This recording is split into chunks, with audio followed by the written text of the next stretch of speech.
နောက်ဆိုင်ခွဲတင်ကြဘာမှဖွင့်မှလည်းတည်ပြီးကြပြီ။ကဲဒီတစ်ခေါက်မှာတော့ကျွန်တော်တို့ Inwa idea မိုဘိုင်းမှာဘာပစ္စည်းတွေဝယ်လို့ရလဲ။ဘယ်နေရာတွေမှာပစ္စည်းတွေကိုအလွယ်တကူဝယ်ရရှိနိုင်လဲဆိုတာကိုဒီဗီဒီယိုလေးမှာပြောပြပေးမှာဖြစ်ပါတယ်။ကဲဆုံးဖြတ်ကြည့်လိုက်အောင်ကျွန်တော်တို့စီမှာ laptop brand မျိုးစုံကိုဝယ်ယူနိုင်တဲ့ပြင်မှာ PC ဆင်နေတဲ့ customer တွေအတွက်လည်းကျွန်တော်တို့စီမှာစိတ်ကြိုက် customize ဆင်လို့ရပါတယ်။ရုံးသုံး printer နဲ့ projector မျိုးစုံပြင် POS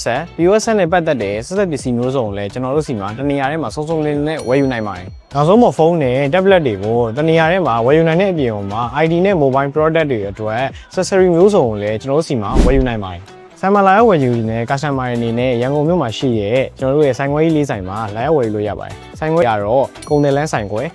စိတ်ကန်းသာလန်းဆိုင်ခွဲစိတ်ကန်းသာလန်းအောက်ဘလောက်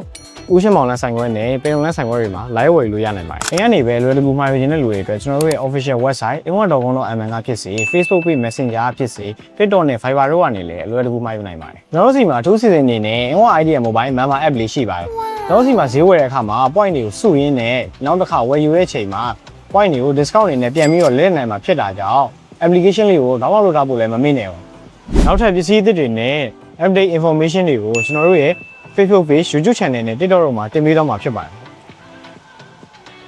အော်မေးလို့နောက်ဆိုင်ခွဲတင်ကြဘာမှဖွင့်မှလည်းတည်ပြီးကြပြီ။နောက်ဗီဒီယိုတွေမှာတွေ့ကြပါ